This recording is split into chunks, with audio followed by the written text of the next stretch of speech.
Hi, Nick Holland here, Sports Car Global. I'm with José María López in the number 9 Toyota. Jose, you declared to join Toyota very early last year. Was that specific to wanting to be ready for Le Mans, or was it you just found commitment and you wanted to share it? No, I mean, it was like this. I mean, for sure, being here is something I was looking for many years in my career. It was a dream, an objective, and I was looking for it. And it came in the right time, at the right moment, because it was when I was ending up my journey in WTCC with Citroën.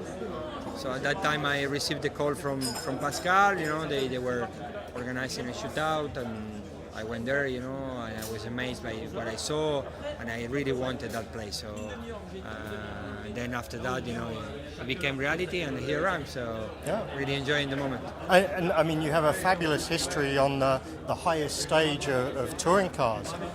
You find similarities between these cars and what you have done before? No. I mean, maybe because it has 4 wheels and you are in a closed cockpit, and but then this is an amazing car. I mean, WTC is an amazing car as well. I mean, there's nothing comparison. I mean, this is like a Formula One. It's a jet. Yeah. You know, and that's not only the only thing. You need to deal with a lot of things. Maybe in a normal sprint race, you will probably pass, if you're lucky enough, maybe 8 cars, and you will be very happy with that in a half an hour. Yeah. And here, you will probably pass 8 cars in 1 lap. So there is a lot of risk involved with that, and it's completely different. It's completely different, the mind approach and everything.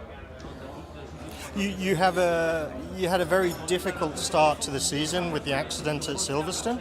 I believe that was slight damage to your back. Is that correct? Yeah. I mean, And you've recuperated from that, and I think you said in an earlier response that this is the first time, this week is the first time you've got into the car. Did you drive at the test day as well? Or? I drove at the test day, and I did a shakedown before that, but it's the first time on the race situation, actually. I mean, it was Silverstone, and it wasn't really the greatest start for me, but you know, that's the way sometimes it goes. Now is now you just need to keep focused and try to get back the confidence. And you know, I have the whole team is backing me up. I have a great teammates, and I'm happy to be here because it could have been worse. I mean, with the damage I had in my back, in my vertebrae, I could have been missing this race as well, which it was going to be a huge thing for me. So fortunately, I'm ready. Probably I'm not at my 100%, but I will work during this long race, and I'm sure at one point I will get my confidence back and everything. In previous responses, you have sounded to me, if I say like someone who is very in the now, in the moment, and that is, I think, a good way to be with Le Mans. Yeah, sure. Le Mans can, as we saw last year, be very cruel, and she can choose her winner. I think you've said it. Yeah. Le Mans would choose the winner. Yeah. I mean, that's why I'm living the moment. I think you need to live the day today, and because of that, I'm trying to enjoy. Because for sure there is a lot of pressure and a lot of things that you go through as a sportman, as being in an important place. But you know, for me, it's just being here, try to deliver. I mean, I will be happy if I cross the finish line on Sunday, 3:00 in the afternoon, looking back and saying I didn't do major mistakes, I didn't damage the car, and that will give me a huge boost for the rest of the season. To be there on Sunday is always the primary objective. Yeah, if we are there with car 9 at 3 p.m. and we manage to do a clean race with no technical failures or no technical issues, without any driver mistake, I think if we cross the line with that situation, I think it's going to be a really good position.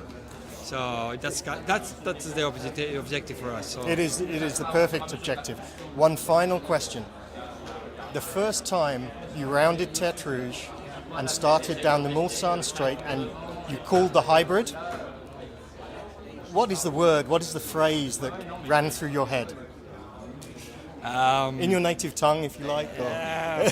Impressive. It's just, yeah, I mean, it's unbelievable. It's unbelievable the power you get. I mean, I would say for the first time, I knew why these cars were built for. Were built for. Yeah. You realize this car has born for Le Mans. Yeah. You know.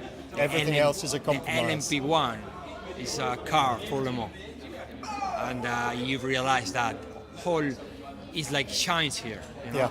It's like all the potential of the car, it comes alive here. I mean, it's like in another race, it's a sleeping beast. Yeah. You know? But here you see that, and when you get the boost out of the corner, and when you pass a GT with maybe 100 kilometers different, you know, just like get chicken skin, it's amazing. Yeah. And you become a hero to drive here, honestly. I mean, goosebumps, Yes. yeah. And sorry, your nickname, Pechito, yeah. Pechito, in English is? It would be little chest. Little chest? Yes. Oh. Well, I mean, not because I have a little chest. It's just big, wide football team in Argentina, you know, it's like England, where you big.